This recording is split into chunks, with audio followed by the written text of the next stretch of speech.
Assalamualaikum warahmatullahi wabarakatuh. Masjid Apung Al-Jabar, Provinsi Jawa Barat yang terletak di Gede Bage, Kota Bandung, baru saja diresmikan pada 30 Desember 2022. Masjid yang dirancang oleh Ridwan Kamil ini dibangun selama 5 tahun menggunakan dana dari APBD Provinsi Jawa Barat. Masjid yang dibangun di lahan seluas 26 hektar di Danau Resapan ini mulai dibangun pada masa kepemimpinan Gubernur Jawa Barat Ahmad Heriawan. Namun beberapa hari setelah diresmikan, ramai di media sosial perdebatan terkait dana yang digunakan untuk pembangunan Masjid Al-Jabar yang bersumber dari APBD.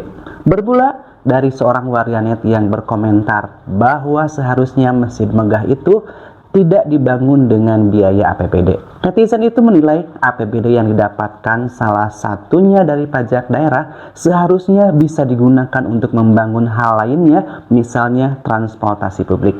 Menanggapi hal tersebut, Gubernur Jawa Barat yang sekarang yakni Ridwan Kamil menjawab secara langsung dalam akun Instagramnya.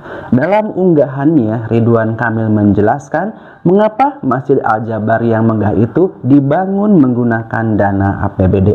Menurut Ridwan Kamil, penggunaan dana negara itu adalah kesepakatan bersama. Dalam hal ini, dana yang sudah disetujui sudah dibahas dengan musyawarah bersama dalam forum demokrasi. Ridwan Kamil juga menyatakan semua tempat ibadah juga bisa menggunakan dana APBD maupun APBN. Nah, jika kita melihat dari berbagai sisi, mungkin memang benar akan ada beberapa pendapat seputar pembangunan Masjid Al-Jabar yang menelan biaya 1 triliun rupiah yang dananya bersumber dari APBD Provinsi Jawa Barat. Karena uang 1 triliun bukan sedikit.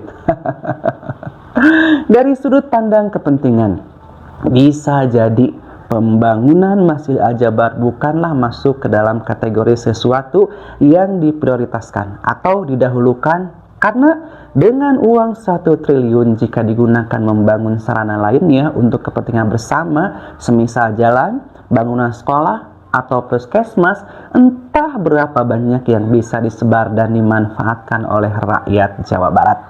Namun, jika kita melihat dari sudut pandang prestisius dan kebanggaan, jelas keberadaan Masjid Al-Jabar adalah hal yang tidak bisa diabaikan begitu saja. Terlebih, selama ini Jawa Barat memang belum memiliki masjid raya yang menjadi ikon provinsi layaknya provinsi lain. Yang patut dicatat adalah bahwa anggota dewan dalam hal ini sebagai perwakilan rakyat yang sudah menyetujui dan meloloskan pembiayaan masjid tentu saja telah melalui tahap yang seharusnya lewat musyawarah, kajian, dan penelitian yang matang. Pada akhirnya mereka memutuskan untuk menyetujui pembangunan masjid yang dananya bersumber dari APBD maksud saya. Meski Masjid Al-Jabar hanya dimanfaatkan oleh sekelompok orang atau golongan, namun tetap saja sekali lagi ini akan memberikan manfaat dan dampak positif bagi warga Jawa Barat. Terlebih, Ridwan Kamil juga sudah menjelaskan bahwa APBD tidak hanya bisa digunakan untuk membangun masjid, tapi juga untuk sarana ibadah lainnya. Sebagai kilas balik, Masjid Istiqlal yang dibangun pada tahun 1961, pendanaannya juga menggunakan APBN. Tidak tanggung-tanggung, saat itu Masjid Istiqlal menghabiskan 6 hingga 7 miliar dana APBN yang digunakan untuk pembangunan masjid terbesar se-Asia Tenggara.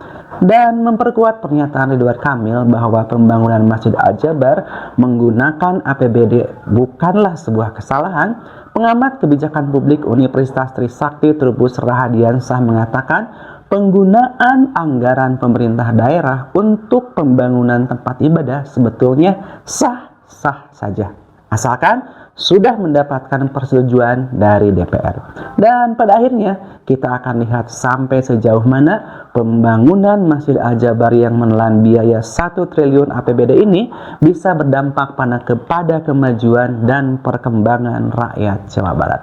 Saya Dimas Fat, terima kasih dan Assalamualaikum warahmatullahi wabarakatuh.